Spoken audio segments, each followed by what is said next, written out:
Tonight, we embark on a quiet journey through time, through myth and memory, through the rise and fall of one of the most influential civilizations in human history. The story of ancient Greece is not just a story of kings and warriors. It is the story of ideas, of poetry, of democracy and tragedy and invention. It is the story of how a people etched their thoughts into stone and clay, and in doing so, shaped the very fabric of the modern world. Let the world outside your window fall away, and allow the landscapes of ancient Greece to unfold around you. Picture the warm breeze along the shores of Crete, the laughter of children running through narrow streets in Athens, the echo of sandals on the marble floors of a temple, the distant sounds of a lyre playing at dusk. But before all that, before the thinkers, the orators, the playwrights, and generals, there were only stories. Stories of gods and monsters, of titans and heroes, of chaos turned to order by the hands of immortal beings. In the beginning, the Greeks imagined a cosmos ruled by elemental forces, embodied in the great Olympian gods. Zeus with thunderbolt in hand, Athena born from a thought, Poseidon shaking the earth. Their tales did more than entertain, they offered structure to a world of uncertainty. They explained the stars, the storms, the seasons. They gave meaning to death and honor to life. These myths were not just bedtime stories for children. They were the very air of culture, the roots of ritual, the foundation of architecture, the muse of the artist. And they would echo, again and again, through Greek civilization, from the palaces of Mycenae to the libraries of Alexandria. But this is not only a tale of gods. This is a tale of people. People who built homes of stone, tilled the earth, fought wars, loved, lost, and dreamed. People who created the first experiments in self-government, who carved epics into memory, who questioned the nature of truth and being and the stars. As we drift through the centuries tonight, we will meet these people and walk their dusty paths. We'll visit the mysterious palaces of the Minoans, full of colorful frescoes and labyrinthine halls. We'll stand at the lion gate of Mycenae, imagining the warriors who once passed beneath it. We'll awaken in the heart of the Athenian agora, the bustling marketplace of words and wares, of citizens debating and philosophers teaching beneath the open sky. We'll walk beside Socrates as he questions the meaning of virtue. We'll hear the clash of hoplite shields at Marathon. We'll watch Pericles address the people beneath the shadow of the newly built Parthenon. And, in time, we'll ride alongside Alexander as he stretches Greek culture across the known world until, like all empires, the light fades and memory softens into myth once more. Throughout it all, let the sound of this narration be your companion, not to stir your mind with urgency, but to soothe it with curiosity. You are not studying. You are not analyzing. You are simply floating gently on a river of time. Let the names pass softly, like clouds in the night sky. Let the ideas settle in your dreams, where they might echo long after this story ends. This is not a history lesson. It is a quiet act of remembering. You may close your eyes now. The story begins. As the mists of prehistory part, we find ourselves on the shimmering waters of the Aegean Sea. It is the 3rd millennium BCE, and civilization is beginning to stir among the islands and coasts of what will one day be called Greece. But this is not yet the Greece of Plato or Pericles. This is an older world, a Bronze Age world, a world of kings and labyrinths, of frescoes and thrones, a world where myth and memory are still one. Let us begin on the island of Crete, where the earliest advanced civilization in Europe quietly blossomed. These people, the Minoans, as we now call them, flourished in peace and beauty. The name comes not from their own language, which we have yet to fully understand, but from King Minos, the mythical ruler of Crete and builder of the great labyrinth where the Minotaur dwelled. The Minoans were not warriors like the later Greeks. They were artists, seafarers, and traders. Their cities were open, unwalled, reflecting a confidence in safety born from their island geography. The greatest of these cities was Knossos, a sprawling palace complex alive with color and light. Imagine walking its corridors. The walls are painted with dolphins, bull leapers, and processions of finely dressed men and women. The architecture is airy and light, with many levels, twisting passageways, and open courtyards. There are no massive fortifications, no grand statues of war gods. Here, culture and ritual are the heart of life. The Minoans worshipped female deities, snake goddesses, mother goddesses, nature spirits. Religion centered around caves, mountaintops, and sacred groves. Their writing, known as Linear A, remains undeciphered, a silent script from a vanished world. But even the most serene civilizations are not immune to fate. Around 1450 BCE, the Minoan world began to unravel. The reasons are debated. Some point to the eruption of Thermodern Santorini, a volcanic blast so powerful it may have triggered tsunamis across the Aegean and disrupted trade and agriculture. Others speak of Mycenaean invasion, a more aggressive mainland people who may have taken over Minoan palaces and absorbed their culture. And so, we turn northward, to the rugged hills of the Peloponnese, where stone walls rise against the sky and kings rule from fortified citadels. This is the world of the Mycenaeans, the second great civilization of Bronze Age Greece. Unlike the Minoans, the Mycenaeans were warriors, builders of mighty fortresses and wielders of bronze weapons. They spoke an early form of Greek and recorded their accounts in Linear B, a script we can now read. We know of them from archaeology, but also from epic poetry. It is this world, centuries later, that Homer would immortalize in the Iliad and Odyssey.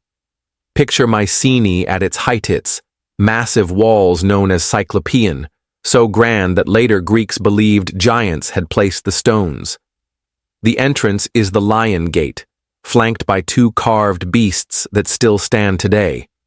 Within the palace, a king, perhaps Agamemnon, himself holds court. His warriors wear boar-tusk helmets, and his scribes press symbols into clay tablets. Gold death masks and richly decorated weapons speak of elite burials and powerful lineages. The Mycenaeans were not only warriors, they were also traders, connected to Egypt, the Near East, and Anatolia. Their ships carried olive oil, wine, and textiles across the sea. Their palaces, Tyrans, Pylos, Thebes were centers of administration and economy. But by 1200 BCE, this too began to fade. The reasons, again, are lost in shadows. Theories abound. Natural disasters, internal collapse, foreign invasions, perhaps the mysterious sea peoples who roamed the Mediterranean in waves of destruction. One by one, the palaces burned and the tablets ceased. 1,000 years of grandeur dissolved into what scholars now call the Greek Dark Age. But memory is a stubborn thing. Though the Mycenaeans disappeared, their legacy endured in ruins, in song, and in myth. The oral traditions of heroic deeds lived on. The stories of Achilles, Odysseus, Helen, and Troy were passed down for centuries, eventually woven into the epic poetry of a blind bard named Homer. And so, the line between history and legend blurred. Was there truly a Trojan War? Did Agamemnon march his armies across the Aegean to lay siege to Ilium? Archaeology suggests there was indeed a wealthy city at Hisarlik, in modern Turkey, a city destroyed by fire around 1200 BCE. Was this Troy? We may never know. But for the Greeks of later centuries, these stories were more than fiction. They were the bedrock of identity. To be Greek was to be descended from heroes, to live in the shadow of greatness, to inherit a broken world and build it anew. And that is exactly what they would do. As the centuries passed, new communities rose from the ruins. They built with stone again. They rediscovered writing. They began to trade, to craft, to organize themselves.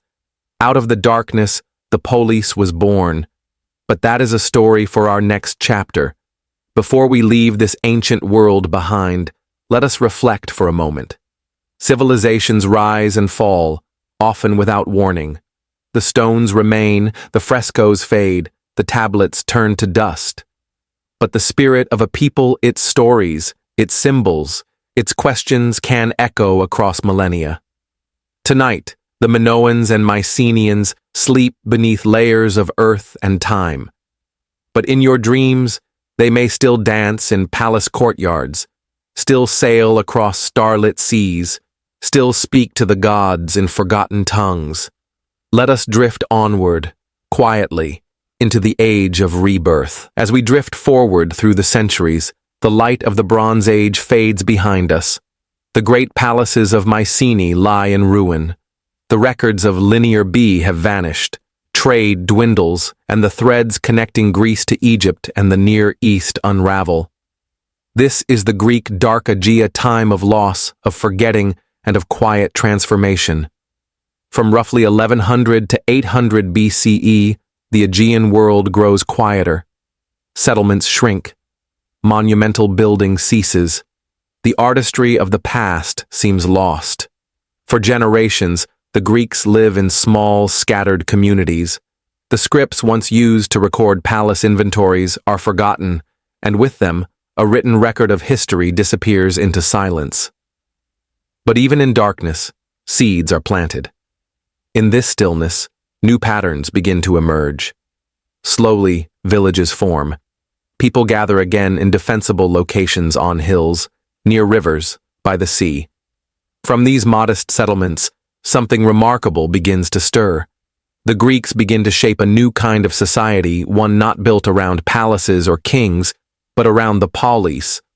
The word polis means city, but it is far more than that. It is a community, a sense of shared identity, a body of citizens. It is a sacred and civic space. It is the defining feature of Greek civilization for the next several centuries. Each polis has its own government, laws, calendar, and coinage. Some are monarchies, others aristocracies, and later, some will experiment with democracy.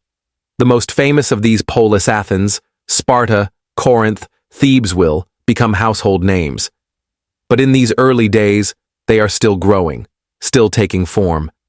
During this time, another transformation takes root that will shape the Greek mind forever. Writing returns. Around 800 BCE, the Greeks adopt a new script not from their Mycenaean ancestors, but from abroad. From the Phoenicians, a seafaring people of the eastern Mediterranean, they borrow an alphabet and adapt it to their own language. This new system includes symbols for vowels, a breakthrough in the history of writing. For the first time in Greek, the written word captures the fullness of speech. With this alphabet, the Greeks begin to record their thoughts, laws, and most memorably, their stories. It is in this context that a poet named Homer emerges, or perhaps a tradition of poets under that name. Around 750 BCE, the Iliad and Odyssey are composed, drawing on centuries of oral tradition. These epic poems tell of war and wandering, of wrath and wisdom, of honor, fate, and the will of the gods. The Iliad recounts the final days of the Trojan War, the rage of Achilles, the sorrow of Hector, the fall of Troy. The Odyssey tells of Odysseus, the clever king of Ithaca, and his long, perilous journey home after the war. These tales are not history in the modern sense, but they carry the emotional truth of memory. They offer a world view, a moral code, a shared cultural language. They become, in essence, a Greek Bible recited at festivals, taught to children, inscribed on memory. Alongside Homer, another poet sings in a different key, Hesiod, author of Theogony and Works and Days. While Homer celebrates heroes, Hesiod speaks of the gods and of farming, justice, and the hard labors of mortal life. His Theogony lays out the divine genealogy, the births of Gaia and Uranus, the rise of Zeus, and the battles among gods that shape the cosmos. Through Hesiod, we glimpse how the Greeks imagined the structure of the world not just mythically, but ethically. The idea of justice, or dike, is central. To live well is not merely to be strong or clever, but to act in accordance with cosmic order. Meanwhile, the Greeks begin to re-establish contact with the wider Mediterranean. They sail once more, trading pottery, olive oil, and metalwork. They encounter Egyptian temples, Assyrian palaces, Phoenician harbors. From each, they borrow and adapt. Art becomes more refined. The geometric style called for its patterns of circles, lines, and zigzags begins to give way to more naturalistic forms. By the 8th century BCE, pottery shows human figures, again scenes of funerals, chariot races, and mythic battles. And then an extraordinary leap, the founding of colonies. Driven by limited farmland and expanding populations, Greek city-states send out expeditions to establish new settlements. From the coast of Asia Minor to southern Italy, from North Africa to the shores of Spain, Greek colonies take root. The most famous include Syracuse, Massalia, modern Marseille, and Byzantion, which will one day become Constantinople. These colonies are not mere outposts, they are fully formed polis with temples, agoras, and theaters. They spread Greek language, religion, and customs across the Mediterranean. And with them, ideas flow back to Greece. During this time, monumental architecture returns. Simple mud brick homes give way to stone temples. Wooden statues evolve into stylized figures known as kouroi, nude male youths, stiff and smiling, carved in marble. They stand in sanctuaries, embodying both human ideal and divine favor. Religion in this era is communal and vibrant. Every polis has its patron deity, Athens has Athena, Delphi honors Apollo, and so on. Worship takes place in open-air temples, with sacrifices, festivals, and sacred games. The gods of Olympus are not distant and perfect. They are powerful, yes, but flawed, emotional, deeply human. They love and deceive, protect and punish. They mirror the society that honors them. The oracle at Delphi becomes the spiritual heart of the Greek world. Here, the Pythia, a priestess of Apollo, delivers cryptic prophecies, drawing leaders from across the Mediterranean. Even kings tread softly in her presence. By the end of the 8th century BCE, the Greek world is transformed. The polis is fully formed. Writing is widespread. Art flourishes. Colonies spread Greek influence far and wide. Homer's verses echo through amphitheaters, and a shared sense of Hellenism, Greek cultural identity, begins to coalesce. The Dark Age is over. We are now on the threshold of the Archaic period, a time of innovation, tension, and ambition. Soon, reforms will stir in Athens. Tyrants will rise and fall. Philosophers will begin to ask bold new questions. But for now, let us rest in this dawn. From forgotten scripts and fallen palaces, the Greeks have reimagined themselves. They have laid the foundations of a civilization that will give the world democracy, tragedy, geometry, and the very idea of philosophy. And all of this began in silence. As we drift from the Archaic Age into the Classical period, the Greek world blooms into a tapestry of ideas, institutions, and rival powers. The era between 500 and 323 BCE marks the high point of Greek civilization, a time of great philosophers, breathtaking temples, and pivotal wars. At the center of this transformation are two cities, Athens and Sparta. They are both Greek, yet they could not be more different. Let us begin with Sparta, nestled in the fertile region of Laconia in the southern Peloponnese. Surrounded by mountains and nourished by the Eurotas River, Sparta is a land of stark beauty and rigid order.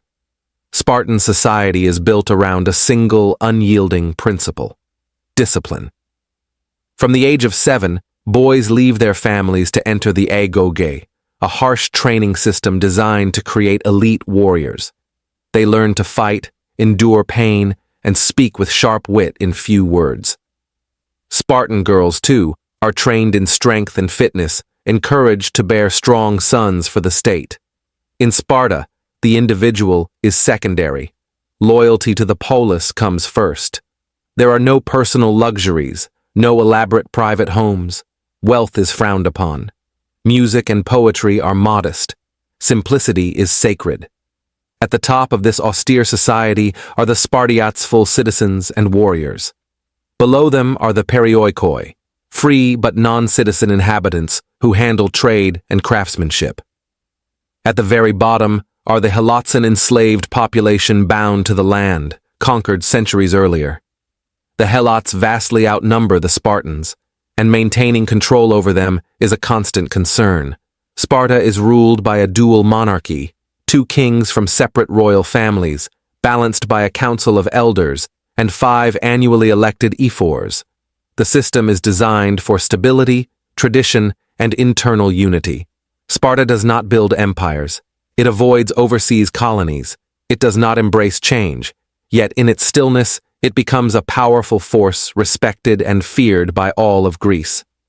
Now let us sail northward across the Aegean winds to Athens, the bustling, intellectual heart of the classical world.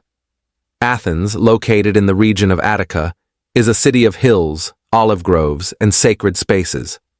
At its center rises the Acropolis, crowned by the temple of Athena Parthenos, patron goddess of wisdom and war. Unlike Sparta, Athens thrives on diversity. It is cosmopolitan, curious, and full of energy. Here, artisans craft pottery and sculpture. Traders from Egypt, Lydia, and the Levant pass through the port of Piraeus. Poets and playwrights compete at festivals. And above all, Athenians talk. They debate. They vote. They challenge ideas in the agora, the open marketplace and public forum. It is in Athens that democracy, a radical experiment in governance, takes form. The Athenian system evolves gradually. In the 6th century BCE, a lawgiver named Solon reforms the legal code, easing debt burdens and opening political participation to more citizens. Later, a leader named Cleisthenes reorganizes the population into new voting units, breaking the grip of aristocratic clans. By the 5th century BCE, Athens becomes a direct democracy, a government, in which male citizens vote on laws, elect officials, and serve on juries. The assembly meets regularly, and a council of 500 prepares business for the people to discuss. Offices are filled by lot, not election, to avoid corruption. This system is limited. Women, slaves, and foreigners are excluded, but it is revolutionary nonetheless. Athens produces not only politics, but philosophy. Thinkers begin to ask, what is justice? What is the good life? What is the nature of the universe? Socrates wanders the streets, questioning passers-by with his piercing method of dialogue. He claims to know nothing, yet his inquiries shake the foundations of belief. For this, he is put on trial and chooses death over silence. His student Plato founds the academy and dreams of ideal republics. Plato's student, Aristotle, turns his gaze to nature, ethics, logic, and politics. These 3 minds shape Western thought for millennia. But this golden age is not without struggle. In the early 5th century BCE, Athens and the Greek world face an existential threat, Persia. The Persian Empire, stretching from the Indus to the Aegean, seeks to subdue the fractious Greeks.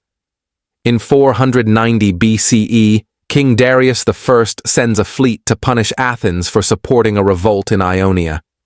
The Athenians meet the Persian army at Marathon and win, against all odds. A legend tells of a messenger running 26 miles to bring the news, giving birth to the modern marathon. A decade later, Darius's son Xerxes I launches a massive invasion. He builds bridges of boats across the Hellespont and marches an army of hundreds of thousands into Greece. The Greek city-states form an uneasy alliance. At Thermopylae, 300 Spartans under King Leonidas hold a narrow pass for 3 days, sacrificing themselves to delay the Persian advance. At Salamis, Athenian ships lure the Persian navy into narrow straits and destroy them with cunning and seamanship. At Plataea, the Greeks drive the invaders out for good. These victories awaken a sense of unity, a brief moment of pan-Hellenic pride. In the aftermath, Athens rises to dominance. It forms the Delian League, a naval alliance headquartered on the sacred island of Delos, originally intended to defend against future Persian aggression. But over time, Athens transforms the League into an empire, using tribute from other city-states to fund its own ambitions. Under the leadership of Pericles, Athens enters its most glorious phase.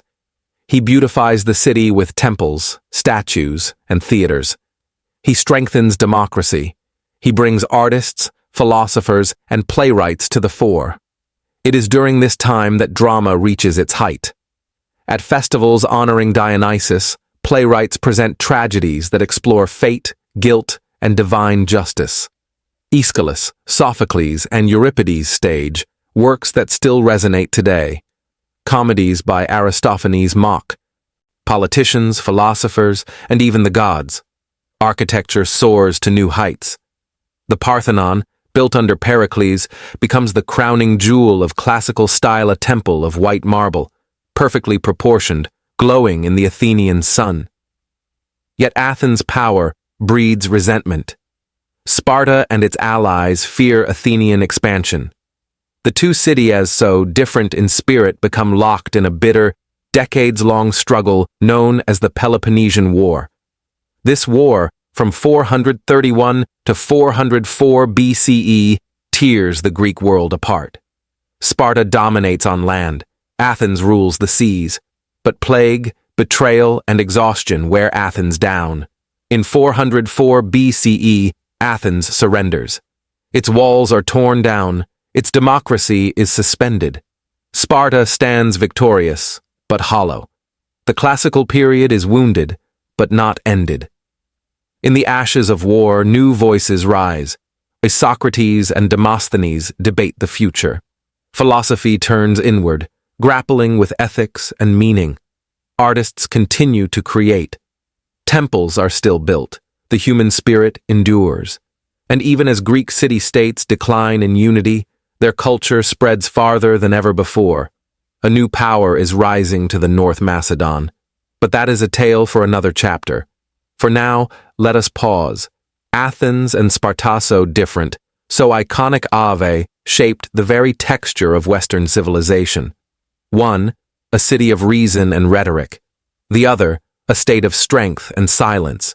Together, they represent the full spectrum of the human condition: freedom and order, beauty and discipline, conflict and creation. As you drift gently through the folds of time, know this: the classical age was not perfect. It was often unjust, often brutal. But it gave birth to ideas that still whisper through our modern world. And those whispers are timeless. As we drift into the mid-4th century BCE, the Greek world finds itself divided and weary. The glory of Athens has dimmed. Sparta, too, struggles to hold influence. Across the land, old rivalries resurface. And while the ideals of democracy, philosophy, and art still flourish, the political fabric of the city-states is frayed. But far to the north, in a rugged and underestimated kingdom called Macedon, a new force is gathering. And from that kingdom will rise a man whose name will echo through eternity: Alexander the Great. Let us begin with Philip II, the father of Alexander. A shrewd and visionary leader, Philip transforms Macedon from a fractured frontier region into a disciplined and formidable military power. He reforms the army, introducing the Saracea long spear wielded in tight formations known as the Macedonian phalanx.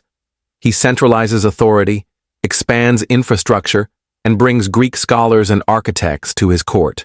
Philip does not merely admire the Greek world, he seeks to unite it under his leadership. By 338 BCE, Philip defeats the combined forces of Athens and Thebes at the Battle of Chaeronea, bringing much of Greece under Macedonian control.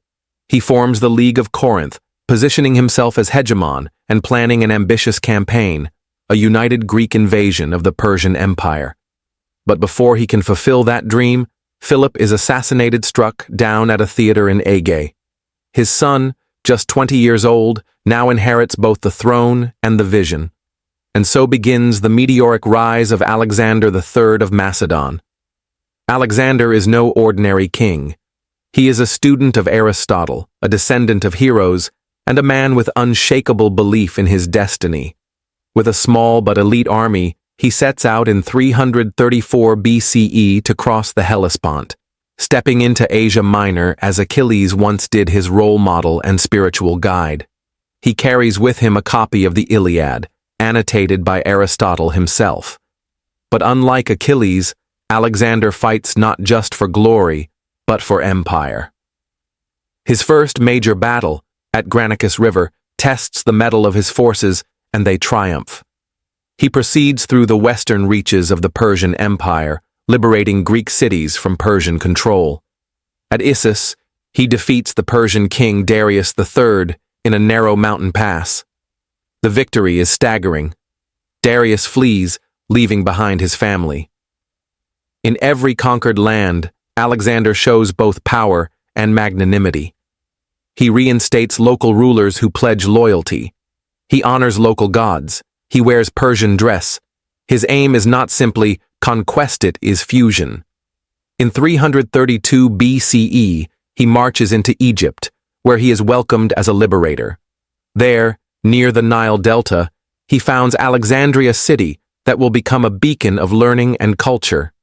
He visits the Oracle of Ammon in the desert oasis of Siwa, where he is hailed as the son of Zeus. His legend grows. Then, in 331 BCE, at Gaugamela, Alexander meets Darius again in a final decisive confrontation. Though outnumbered, his tactical genius wins the day. Darius is defeated, then later assassinated by his own men. Alexander becomes king of Persia, inheriting the throne of Cyrus, Darius, and Xerxes. But he does not stop. He presses eastward across the vast Persian heartland, through Media and Bactria, over the towering mountains of the Hindu Kush. He marries Roxana, a Bactrian princess. He encourages his soldiers to marry local women. In every region, he builds new cities, many named Alexandria, linking his empire through roads, language, and law. In 326 BCE, he reaches the Indus River, entering the Indian subcontinent. At the Battle of the Hydaspes, he faces King Porus, who brings war elephants to the battlefield. Though the fighting is fierce, Alexander prevails and, in admiration, restores Porus to his throne. But his army is weary. Monsoons drench the soldiers. Rumors of even larger Indian empires to the east dishearten them. Finally, near the Hyphasis River, they refuse to go farther. Alexander relents. They begin the long journey home through deserts, along coastlines, and back through Babylon. There, in 323 BCE, Alexander falls ill. Whether from fever, wounds, or poison, we do not know. After 11 years of conquest and over 20,000 miles of travel, Alexander dies at the age of 32. His empire, stretching from Greece to Egypt, and from the Aegean to the Indus, the largest the world has ever seen, but he leaves no clear heir. What follows is a period of chaos and division. His generals, known as the Diadochi, carve up the empire into rival kingdoms. Ptolemy takes Egypt and founds the Ptolemaic dynasty. Seleucus claims Persia and Mesopotamia. Antigonus and others fight over Asia Minor and Greece. The unified empire dissolves, but the cultural legacy remains. This is the dawn of the Hellenistic age. In the cities founded by Alexander, Greek language and customs spread. Local populations adopt Greek-style education, governance, and art. Greek becomes the lingua franca of scholars and merchants across 3 continents. In Alexandria, Egypt, the famed Library of Alexandria receives a treasure trove of scrolls and wisdom. Scholars there collect works from across the known world: astronomy from Babylonia, mathematics from India, philosophy from Athens.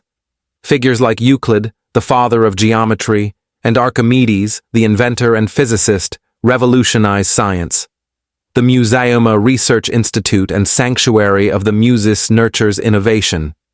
This is also an age of hybridity, where Greek deities blend with local ones, and artistic styles evolve. Sculptures become more emotional, more lifelike. The Colossus of Rhodes, one of the seven wonders, rises to greet sailors. The Venus de Milo evokes timeless beauty. In religion, mystery cults begin to flourish. People seek emotional, personal connections to the divine. In this mix of East and West, new spiritual movements emerge, some of which will influence Judaism, Christianity, and Gnosticism in centuries to come. And yet, for all its grandeur, the Hellenistic world remains politically fragile.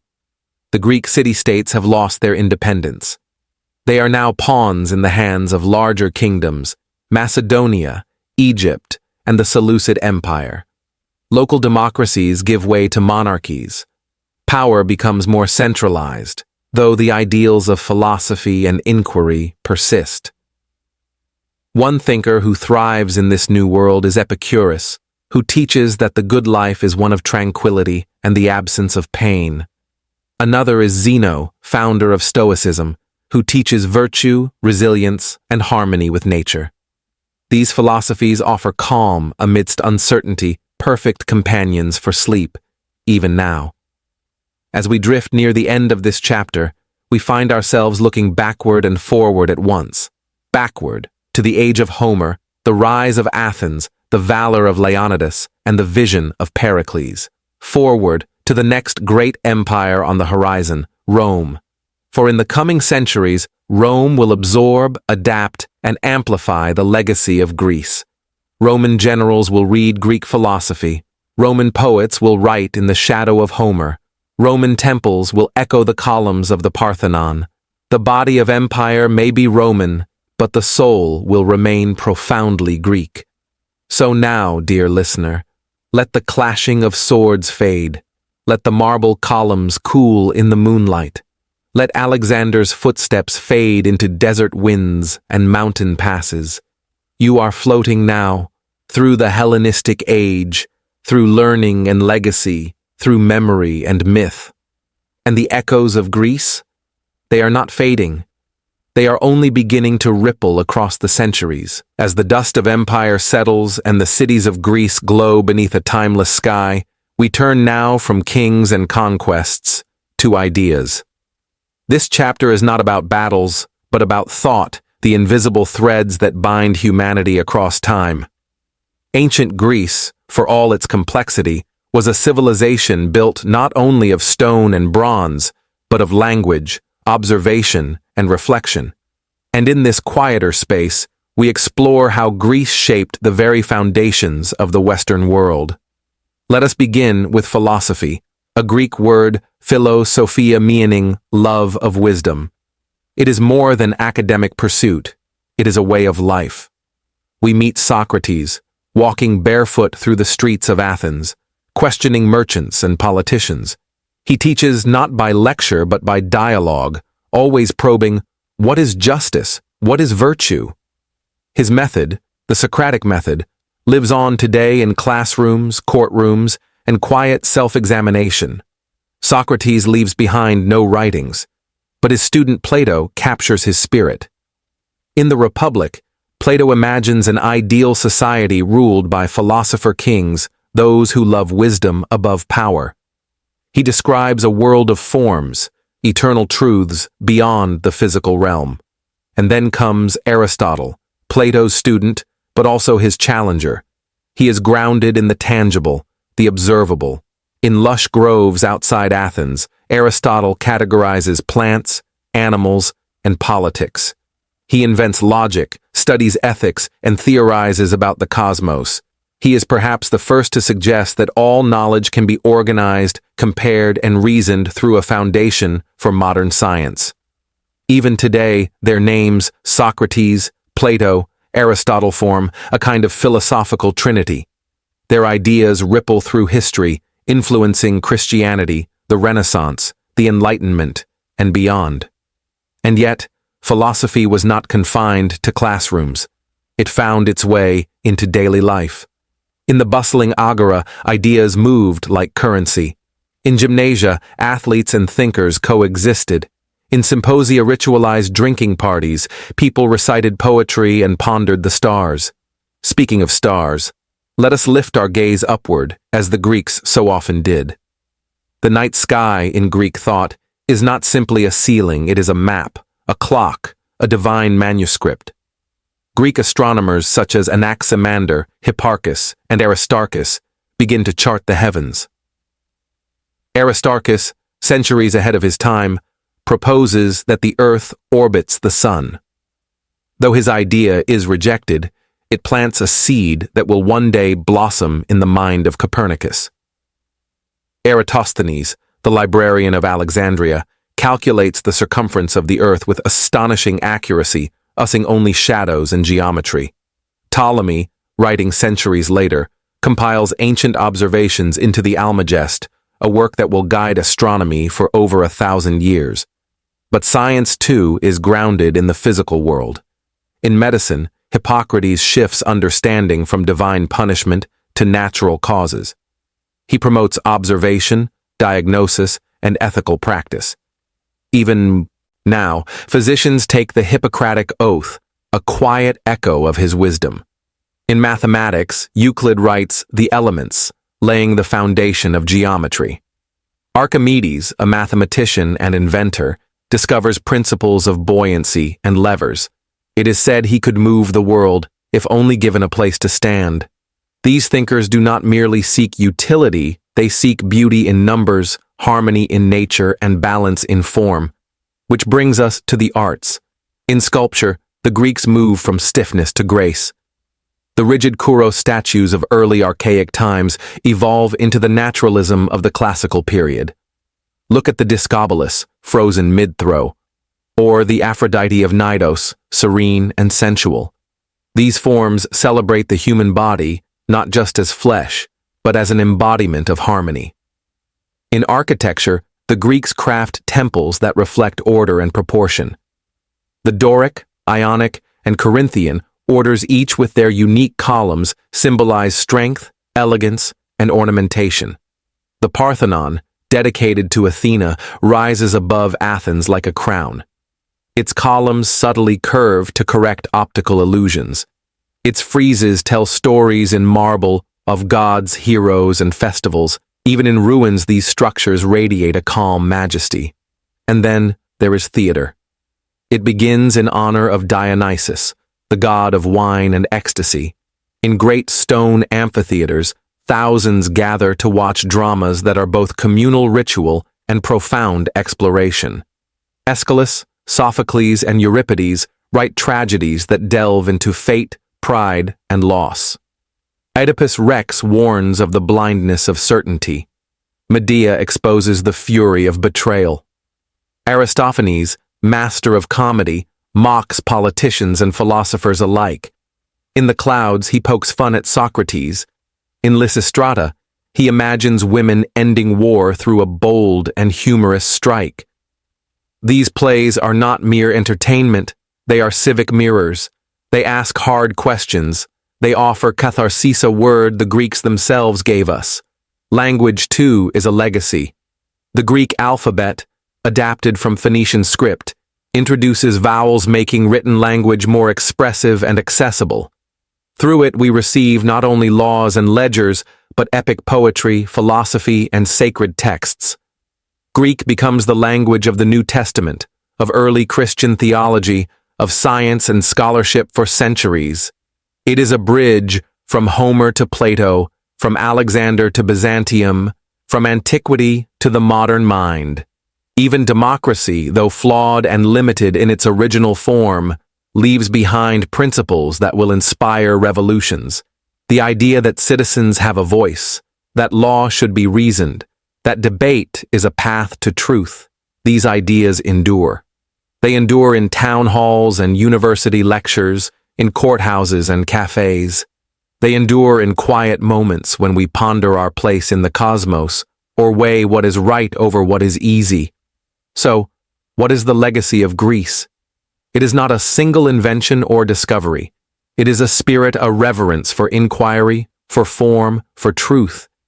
It teaches us to ask questions that may never be fully answered. What makes a good life? What is justice? What lies beyond the stars? It teaches us that knowledge and beauty are not opposites, but companions. And it reminds us that civilizations may rise and fall. But ideas, when carefully tended, can sail across time like ships across the wine-dark sea. Now, as your eyes grow heavier, let us drift not just through the ruins of temples and the ink of scrolls, but through the quiet resonance of what Greece left behind. A world where thought is sacred, where the human form is honored, where stars, stories, and reason shape the soul. Let the marble cool. Let the lyre fall silent. Let the olive trees sway in the Aegean breeze. And let the legacy of Greece rest gently in your dreams. As we leave behind the marble columns and sunlit courtyards of the ancient world, we ask a final question. What remains of ancient Greece today? The answer is not found in dusty ruins or faded scrolls alone. It lives in how we think, how we speak, and even in how we dream. Greece is not simply a civilization of the past, it is a whisper in the modern mind, an echo woven through our daily lives. Step into any modern university, courtroom, or public square, and you will see its traces. The very word democracy, rule by the people, was born in Athens. Though the ancient system excluded women, slaves, and foreigners, its foundational idea, that power belongs not to one, but to many set in motion a slow, uneven, but profound transformation of governance. Today, across the world, citizens vote, debate, and protest. Constitutions reflect Greek ideals of balance and accountability. The separation of powers, the rule of law, and the notion of civic responsibility all draw from the Athenian well. Even the word politics comes from polis, the city-state, the living heart of Greek society. In our language, Greek roots bloom everywhere. Theater, dialogue, cosmos, philosophy, biology, mathematics, all Greek in origin. Our alphabet, while Roman in appearance, carries the DNA of Greek vowels and syntax. Even the word alphabet is formed from the first two Greek letters, alpha and beta. In medicine, the caduceus and Hippocratic oath remain enduring symbols of healing and ethical care. In science and math, the symbol pi, delta, sigma flow from Greek minds and Greek ink. Our architecture echoes theirs. Walk through the U.S. Capitol or the British Museum, and you'll see Doric columns, Ionic scrolls, and Corinthian flourishes not copied, but reimagined as ideals of order and beauty. In the arts, Greek stories and forms remain ever fertile. Painters render scenes from the Iliad. Sculptors draw inspiration from the Discobolus. Writers like Shakespeare, Joyce, and Kazantzakis channel Greek myths into new expressions. The modern novel, play, and even film owe much to the Greek narrative arc, tragedy, catharsis, the hero's journey. The Olympic Games, revived in 1896 in Athens, remind us that physical excellence and public celebration are ancient practices reborn for new eras. And yet, Greece's greatest gift may not be a system or structure, but a way of seeing the world, a habit of mind that reveres both reason and wonder. The Greeks encouraged us not just to learn what is, but to ask why it is. They taught us that to live well is to think deeply, that the examined life is not a burden but a blessing. They taught us that beauty lies not only in nature, but in form, proportion, and balance, that a statue, a city, or a sentence can be a work of art. They taught us that memory is not merely what we recall, but what we carry across oceans, generations, and dreams. This is the true echo of ancient Greece, not a culture frozen in time, but a living rhythm, pulsing beneath the surface of modern life. In universities, the works of Plato and Aristotle are still studied not out of tradition, but because they remain urgently alive. In every question we ask about justice, about purpose, about the stars we honor their legacy. But Greece is not only intellect, it is a place of the senses too. Let us return now in our mind's eye to that timeless land. The wind stirs the silver leaves of an olive grove. The sea whispers in its eternal tongue. A shepherd's flute echoes in the hills of Arcadia. A marble statue glows golden in the evening sun, and beneath the earth, stories sleep waiting to be remembered. It is here, in the soft twilight between history and imagination, that ancient Greece endures. It endures not only in libraries and monuments, but in dreams. In every artist who sketches a new form, in every philosopher who questions the world, in every scientist who peers into the stars, and in every soul who seeks harmony between what is and what could be. So now, as the night deepens and your breath slows, let these final thoughts settle into quiet. Ancient Greece is no longer just a chapter in a book. It is a current beneath the stream of time. It flows through our minds, through our words, and through the vast architecture of human meaning. May you carry this journey gently into your rest and awaken with the wisdom of philosophers, the calm of the Aegean Sea, and the light of an idea flickering gently through the centuries. Sleep now in the arms of memory. Let the world of myth and marble fade to silence, and let Greece, eternal and serene, drift with you into dreams.